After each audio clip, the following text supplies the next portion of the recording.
ओम सादर नमस्ते जी। आप सबका हार्दिक स्वागत है हमारे चैनल आर्य टू आर्य में। आइए आज अपनी वैदिक कक्षा का हम फिर से आरंभ करते हैं और आज का हमारा विषय रहेगा स्वामी दयानंद की हत्या के पीछे किसका हाथ था। वैसे तो बहुत से लोगों का मानना यह है कि स्वामी दयानंद की हत्या के पीछे बहुत से लोगों का हाथ था, लेकिन हम समझने का प्रयास करते हैं कि स्वामी दयानंद जैसे एक आप्त पुरुष, जिन्होंने कभी जीवन में कभी छल आदि कपट नहीं किया, कभी असत्य नहीं बोला, कभी अन्याय नहीं किया, कभी अहिंसा नहीं की और कभी भी अमानवीय व्यवहार नहीं किया, फिर भी ऐसे व्यक्ति को इतनी पीड़ादायक, इतनी दर्दनाक हत्या करने का क्या औचित्य बनता है। आइए इस विषय को समझने का प्रयास करते हैं, ताकि आप इस विषय के साथ साथ उन दोषों को, उन अवगुणों को, उन प्रपंच को समझ जाए जिसके पीछे स्वामी दयानंद की हत्या हुई थी। स्वामी दयानंद ने अपनी मृत्यु से पहले एक समाज का, एक संगठन का निर्माण किया था, जिसका नाम उन्होंने आर्य समाज रखा। उन्होंने कहा था कि जो कार्य मेरे मृत्यु के बाद अधूरे रह जाएंगे, वह उनको निरंतर आगे की ओर बढ़ाएंगे। उन कार्यों को आगे बढ़ाने के लिए ही उन्होंने एक संगठन का निर्माण किया, जिसका नाम है आर्य समाज। आर्य समाज का मुख्य और एकमात्र कार्य यही है कि वह स्वामी दयानंद के अधूरे कार्य को पूर्ण करे। आइए समझते हैं, स्वामी दयानंद ने आर्य समाज का निर्माण इसलिए किया क्योंकि आर्य शब्द जो है यह वेद से आता है। वेद में कहा गया है, जो मनुष्य सज्जन होते हैं, धार्मिक होते हैं, सत्यवादी होते हैं, न्यायकारी होते हैं, परोपकारी होते हैं, ऐसे मनुष्य को आर्य कहना चाहिए। तब स्वामी दयानंद के विचार में आया, क्यों ना मैं ऐसे लोगों का एक संगठन बनाऊं जिन्हें मैं आर्य समाज के लिए काम करने के लिए छोड़ूं। जब हम वाल्मीकि रामायण या महाभारत का अध्ययन करते हैं, तो हमें श्री रामचंद्र के विषय में आर्य शब्द मिलता है, श्री कृष्णचंद्र के विषय में आर्य शब्द मिलता है, हनुमान जी के विषय में आर्य शब्द मिलता है और लक्ष्मण जी के विषय में हमें आर्य शब्द मिलता है। इसलिए उन्होंने उन उत्तम गुणों वाले व्यक्तियों को देखकर ही आर्य समाज का निर्माण किया था, जो उनके रुके हुए कार्यों को आगे बढ़ाएगा। हम आर्य समाज से पहले उस कार्य की बात करना चाहते हैं जिसके उद्देश्य से स्वामी दयानंद ने यह आर्य समाज का निर्माण किया। पहले हम उसके खंडन पे बात करते हैं कि स्वामी दयानंद की हत्या के पीछे वह कौन लोग थे जो उनको जान से मारने के लिए बार बार प्रपंच रख रहे थे, बार बार छल आदि से उन्हें मारना चाहते थे। फिर भी आइए समझने का प्रयास करते हैं। पहला है जातिवाद करने वालों का। स्वामी दयानंद की हत्या के पीछे जिन लोगों का हाथ है, सर्वप्रथम नाम आता है जातिवाद करने वालों का और उनका समर्थन करने वालों का। अर्थात समाज में जो लोग जातिवाद फैला रहे हैं, छुआछूत फैला रहे हैं, ऐसे लोग ही मुख्य कारण है स्वामी दयानंद की हत्या का। क्योंकि स्वामी दयानंद एक उत्तम समाज का निर्माण करना चाहते थे, जिसकी पीड़ा उनको होती थी, लेकिन उसमें जो सबसे बड़े रोड़ा थे वह थे जातिवादी लोग। जातिवादी लोगों ने स्वामी दयानंद के विचारों की हत्या की, जिससे जिससे वह धीरे धीरे मृत्यु को प्राप्त हुए। दूसरा नाम है छुआछूत करने वाले। अर्थात स्वामी दयानंद का मानना था, जो लोग अपने ही समाज के लोगों से, अपने ही भाई बंधुओं से छुआछूत करते हैं, वह बहुत ही अमानवीय व्यवहार है। उन्होंने देखा छुआछूत करने वाले तो समाज के शत्रु हैं, और जो उनका समर्थन करता है, उन लोगों ने स्वामी दयानंद के विचारों की हत्या कर दी। तीसरा नाम आता है सती प्रथा करने वालों का। अर्थात जिस समय पुरुष को पुरुष का वध हो जाता था या मृत्यु हो जाती थी, तब उनकी पत्नी को जिंदा जला दिया जाता था। स्वामी दयानंद ने इसका विरोध किया और सती को स्त्री को सती करने वाले लोगों ने स्वामी दयानंद के विचारों की हत्या कर दी और उनके समर्थकों ने जो सती प्रथा का समर्थन करते थे, ऐसे लोगों ने सभी ने मिलकर स्वामी दयानंद के विचारों की हत्या कर दी। देवदासी बनाने वालों ने और उसका समर्थन करने वालों ने स्वामी दयानंद के विचारों की हत्या कर दी। स्वामी दयानंद कहते थे, ईश्वर के नाम पे मूर्तियाँ बनाना और मूर्तियों के नाम पे इस स्त्री को उनका गुलाम बनाना, दास बनाना, ये बिल्कुल अमानवीय व्यवहार है। ऐसे दुष्ट व्यक्तियों को मृत्युदंड देना चाहिए, लेकिन किसी ने छल प्रपंच से उनके इन विचारों की हत्या कर दी और उनके समर्थन करने वालों ने भी। अब आता है मृतक श्राद्ध। स्वामी दयानंद का मानना था कि जब आत्मा अजर अमर अविनाशी है, एक शरीर को छोड़ के नया शरीर धारण कर लेती है, तब ये मृतक श्राद्ध करने वाले और करवाने वाले और इनका समर्थन करने वाले लोग बिल्कुल ही गलत व्यवहार करते हैं। वह उस आत्मा को दूषित करते हैं और उसको मुख्य तौर पे भटका हुआ बताते हैं। इसलिए मृतक श्राद्ध करने वालों ने उनके विचारों की हत्या कर दी और उनका समर्थन करने वालों ने भी। पशु बलि, वह कहते थे ईश्वर के नाम पे जो ये पशुओं की हत्या की जाती है, पक्षियों की हत्या की जाती है, जीवों की हत्या की जाती है, ये बिल्कुल अमानवीय व्यवहार है। इसलिए पशु हत्या करने वालों ने स्वामी दयानंद की हत्या कर दी। नर बलि करने वालों ने, अर्थात जो लोग कामाख्या आदि में नर बलि करते थे, आज भी वह नर बलि करते हैं, ऐसे लोगों ने स्वामी दयानंद की हत्या कर दी और उनका समर्थन करने वालों ने। वेश्यावृत्ति करने वालों ने स्वामी दयानंद की विचारों की हत्या कर दी और वेश्यावृत्ति को समर्थन करने वाले लोगों ने स्वामी दयानंद की हत्या कर दी। भारत में ईश्वर के नाम पे अनिश्वरवाद फैलाने वालों ने स्वामी दयानंद की हत्या कर दी और अनिश्वरवाद का समर्थन करने वालों ने स्वामी दयानंद की हत्या कर दी।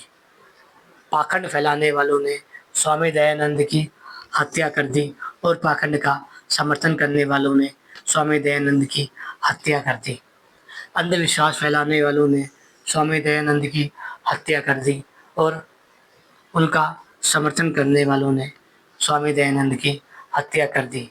एक ऐसे आप्त पुरुष की हत्या कर दी जिसने सदा ही समाज का भला चाहा, धर्म का भला चाहा, राष्ट्र का भला चाहा, सभ्य समाज का निर्माण किया, स्त्रियों का उपकार किया। उन सब ने मिलकर स्वामी दयानंद की हत्या कर दी। जो लोग जातिवादी है, छुआछूत करने वाले हैं, सती प्रथा का समर्थन करते हैं, देवदासी प्रथा का समर्थन करते हैं, श्राद्ध का समर्थन करते हैं, पशु बलि का समर्थन करते हैं, नर बलि का समर्थन करते हैं, वेश्यावृत्ति का समर्थन करते हैं, अनिश्वरवाद का समर्थन करते हैं, पाखंडवाद का समर्थन करते हैं, अंधविश्वास का समर्थन करते हैं, इन सब ने मिलके और इन सब के समर्थकों ने मिलके स्वामी दयानंद की हत्या कर दी। स्वामी दयानंद को जहर देने वाले का नाम था जगन्नाथ। स्वामी दयानंद को जिसने अपने हाथों से जहर दिया, उस व्यक्ति का नाम था जगन्नाथ। उस हाथ के अंदर जो उसका प्याला था विष से भरा हुआ, उसमें विष डालने वाले ये सभी लोग थे जो समाज में जातिवाद, छुआछूत, सती प्रथा, देवदासी प्रथा, मृतक श्राद्ध, पशु बलि, नर बलि, वेश्यावृत्ति, अनिश्वरवाद, पाखंडवाद और अंधविश्वास फैलाते हैं। इन सभी लोगों ने मिलकर स्वामी दयानंद की हत्या कर दी। स्वामी दयानंद की हत्या जगन्नाथ ने नहीं की, बल्कि जगन्नाथ के पीछे हो रहे विचारों ने और मान्यताओं ने कर दी। जगन्नाथ को तो स्वामी दयानंद ने अपना जेब से 500 रुपये का नोट देकर विदेश भेज दिया और कहा, आप अपनी जान बचाओ, मैं तो ईश्वर की कृपा से शरीर छोड़ रहा हूँ। लेकिन उस मुख्य धारा पे जो जगन्नाथ ने उनको जहर दिया, वो जो जहर का विष का प्याला था, उस सब में विष डालने वाले यह सभी जातिवादी, छुआछूत, सती प्रथा, देवदासी प्रथा, मृतक श्राद्ध, पशु बलि, नर बलि, वेश्यावृत्ति, अनिश्वरवाद, पाखंडवाद और अंधविश्वास करने वाले लोग हैं। अर्थात इन सब ने मिलकर स्वामी दयानंद की हत्या कर दी। एक ऐसे महान विचारक की हत्या कर दी जो समाज का उत्थान चाहता था, जो राष्ट्र का उत्थान चाहता था, जो धर्म का उत्थान चाहता था, जो हिंदी भाषा का उत्थान चाहता था, जो संस्कृत भाषा का उत्थान चाहता था, ऐसे व्यक्ति का हत्या कर दी जो समाज का उपकार करने आया था। आइए बात करते हैं उसके बाद, स्वामी दयानंद के बाद जब उन्होंने आर्य समाज की स्थापना की, तब ये आर्य समाज लगातार बढ़ता रहा और कार्य करता रहा। यदि कोई आर्य समाज आज भी जातिवाद का, छुआछूत का, सती प्रथा का, देवदासी प्रथा का, मृतक श्राद्ध का, पशु बलि का, नर बलि का, वेश्यावृत्ति का, अनिश्वरवाद का, पाखंडवाद का और अंधविश्वास का पुरजोर विरोध नहीं करता, खंडन नहीं करता और उसे मौन समर्थन देता है, तो वह लोग भी स्वामी दयानंद की हत्या के जिम्मेदार हैं। वह पूर्ण रूप से जिम्मेदार है, जिस पर यह सारी उद्देश्य स्वामी दयानंद ने सौंपे थे कि मेरा रुका हुआ कार्य आपको ही पूर्ण करना है। स्वामी दयानंद उस माली के प्रकार थे जिसका निर्माण स्वामी विरजानंद ने किया था। स्वामी विरजानंद ने एक बाग लगाया था और उस बाग का माली स्वामी दयानंद थे। स्वामी दयानंद ने छोटे छोटे आर्य व्यक्ति को पौधे के रूप में खड़ा किया और उन पौधों का मुख्य रूप था कि वे अपनी पीढ़ी दर पीढ़ी में नए पौधों को निर्माण करें ताकि ये आर्य समाज को फैला सके। लेकिन हम देखते हैं आर्य समाज के लोगों ने या फिर उन लोगों ने इन मान्यताओं का पुरजोर विरोध नहीं किया, जिसके कारण आर्य समाज में शीतलता आई, अर्थात धीमी गति आई। यदि उन्होंने स्वामी दयानंद का, स्वामी विरजानंद का ऋण उतार दिया होता तो उन्होंने अपने जीवन में लगभग एक आर्य ने एक व्यक्ति को आर्य बनाया होता और उस आर्य व्यक्ति से कहा होता कि आप आगे केवल अपने जीवन में एक आर्य को बनाना, तो आज कई ऐसे व्यक्ति होते जो खुले तौर पर जातिवाद का, छुआछूत का, सती प्रथा का, देवदासी प्रथा का, मृतक श्राद्ध का, पशु बलि का, नर बलि का, वेश्यावृत्ति का, अनिश्वरवाद का, पाखंडवाद का और अंधविश्वास का खंडन करते हैं। अभी वर्तमान में ये जो नाच लीला चल रही है, जिसे आप रामलीला कह रहे हैं या राम नाटक कहते हैं, स्वामी दयानंद ने अपनी पुस्तक सत्यार्थ प्रकाश में लिखा है, कोई भी ऐसा मनुष्य इतना उत्तम गुण वाला क्यों ना हो, वह अपने महापुरुषों का चरित्र धारण करके उनके नाम पे यदि स्वांग रचता है तो वह निंदक है, अपमानित है। और जो व्यक्ति आप्त पुरुषों की निंदा करता है वह दंड के भागीदारी है। इसलिए स्वामी दयानंद ने ये जो नाच लीला है इनको करने के लिए निषेध किया था। उन्होंने कहा, आप यदि अपने महापुरुषों का अपमान करते हैं तो आप उनके नाम पर नौटंकियाँ करते हैं, छल करते हैं, परपंच करते हैं, इसलिए ऐसा कार्य नहीं करना चाहिए। आशा करते हैं ये आपको विषय समझ आ गया होगा कि स्वामी दयानंद की हत्या के पीछे मूल हाथ जो है जातिवादियों का, छुआछूत करने वालों का, सती प्रथा करने वालों का, देवदासी प्रथा करने वालों का, मृतक श्राद्ध करने वालों का, पशु बलि करने वालों का, नर बलि करने वालों का, वेश्यावृत्ति करने वालों का, अनिश्वरवाद फैलाने वालों का, पाखंडवाद करने वालों का और अंधविश्वास करने वालों का है। इसलिए हमें ये समझ लेना चाहिए स्वामी दयानंद की हत्या के पीछे यह सब लोग हैं। ध्यान रखिएगा, समाज में दो प्रकार के लोग होते हैं। पहला वो जो व्यवस्था को बनाते हैं, दूसरे वो जिनके ऊपर व्यवस्थाएं थोपी जाती है। ये सारे लोग जो है व्यवस्था बनाने वाले हैं और हिंदू समाज वह है जिनके ऊपर ये व्यवस्था थोपी गई है। इसलिए स्वामी दयानंद की हत्या के पीछे जो हाथ है वह हिंदू समाज का नहीं है, वह इन वे लोगों का है जो हिंदू समाज से आते हैं, जो ऊपर व्यवस्थाओं को चलाते हैं, व्यवस्थाओं को बनाते हैं और समाज में स्थापित कर देते हैं।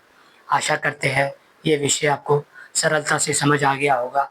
यदि कोई आर्य समाज का व्यक्ति आज भी इनका खंडन नहीं करता, इनका विरोध नहीं करता और मौन समर्थन करता है, तो वह भी स्वामी दयानंद की के विचारों का हत्यारा होने से हत्यारा है। आशा करते हैं विषय आपको समझ आ गया होगा। ओम नमस्ते जी।